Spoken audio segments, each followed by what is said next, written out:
دلته موږ سره یوه دایره ده چې د دې دایرې محیط عبارت دی له 18 پای سره. معنا که چیرې موږ داسې دې دایرې نه ګرد چاپېره دا ټول واټن راواخلو، دا څومره کېږي؟ دا کېږي 18 پای. همدارنګه دلته موږ ته یوه داخلي زاویه هم راکړې چې پراخوالی 10 درجې دی او موږ غواړو د دغه قوس اوږدوالی پیدا کړو، کومه چې دغه مرکزي دایرې نه ګرد چاپېره تاو شوی یا یې احاطه کړې ده. نو دغه ګلابي رنګ کې قوس اوږدوالی به څومره وي؟ نو د دې د اوږدوالي پیدا کولو طریقه دا ده چې موږ وایو چې دغه قوس اوږدوالی د دې نسبت پر څه باندې؟ د دې نسبت په د دایرې په ټول محیط باندې. د دایرې محیط دا مساوي کېږي له څه سره؟ دا مساوي کېږي دغه د مرکزي زاویې پراخوالی. دلته ورته لیکو د مرکزي زاویې پراخوالی.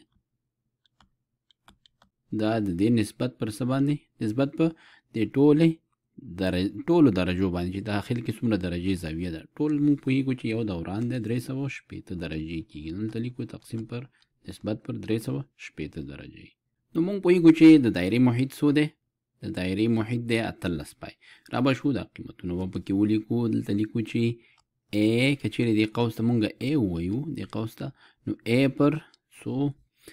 د A پر 18 پای دا مساوي کېږي له څو سره؟ د مرکزي زاویې پراخوالی دی 10 درجې. دا مساوي کېږي 10 درجې پر 360 باندې، 360 درجې. نو دا به اوس څنګه کو؟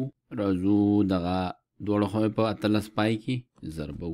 دلته به ولیکو 18 پای، دلته به هم ولیکو 18 پای. نو دا به له دې سره ختم شي. دلته به پاتې شي A مساوي کېږي له څو سره؟ دا 10 دی، دا 360 دی، یو صفر به ختم شي. دلته به لاندې 18 پاتې شي او صورت کې 18 پاتې کېږي. یو په 18 پای کې 18 پای پاتې کېږي. نو لیکو چې 18 پای پر 100 پر 18 باندې. له دې ځای نه دا مساوي کېږي 1 او 2. نو دا به شي پای پر 2. د دې ځواب شو. نو دغه قوس پراخوالی اوږدوالی، پراخوالی نه اوږدوالی، دا مساوي شو له څو سره؟ A په ځای به ولیکو پای پر 2 واحده، واحد چې حد شوی و. راځو اوس پکې یو بل حالت ګورو. دلته یو بله دایره همداسې جوړو مونږه. نو دا ځل دا دایره شوه. یو ځل بیا د دې محیط هماغه 18 پای لیکو. محیط یې مساوي کېږي 18 پای سره، معنا دا ټوله فاصله. او دا ځلې راځو دا یوه داخلي زاویه پکې اخلو. وایو چې داخلي زاویه، مرکزي داخلي زاویه، دا ځلې منفرجه اخلو. دې ځای نه تر دې ځای پورې وایو څومره؟ 350 درجې وایو چې د مرکزي داخلي زاویه ده. او موږ غواړو چې دا ځلې دا یو قوس لاسته راوړو، کوم چې د 350 درجو په مقابل کې وي. دا یا 350 درجې احاطه کړي وي، یا د 350 درجو په واسطه دغه قوس څنګه وي؟ پرې شوی وي. دې قوس اوږدوالی به موږ څنګه لاسته راوړو؟ نو یو ځل بیا د دې پراخوالی اوږدوالی چې موږ لاسته راوړو هماغه پخوانۍ خبره ده چې موږ به څه شی پیدا کوو؟ وایو به چې د دغه قوس نسبت، که قوس موږ A وایو، A پر څو باندې؟ پر ټول محیط باندې، کوم چې 18 پای دی، 18 پای دی. دې دواړو نسبت دا مساوي کېږي له څه سره؟ دا مساوي کېږي د مرکزي زاویې پراخوالی، کوم چې دلته 350 درجې ده، د کوم په واسطه چې دا قوس قطع شوی یا د قوس په واسطه دا احاطه شوې ده. 350 درجې تقسیم پر ټول دوران باندې، کوم چې 360 درجې دی.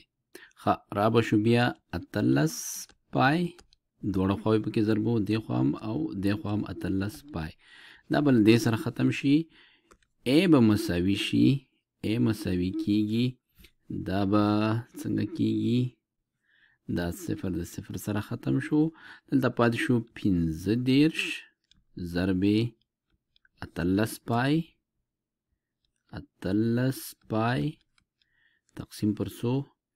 تقسیم پر 360.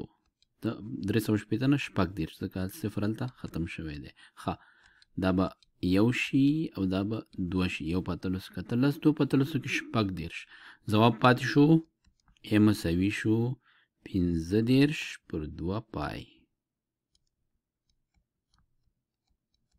او که نورې هم ساده کوو نو دا کیږي 18.5 پای سره. او دا سمه مخکاري ځکه دلته موږ سره که چیرې دا ولیکو دا کیږي 0.5 پای. نو دا یوه برخه وه، دا یوه برخه، او دا 18.5 پای دا پاتې برخه شوه.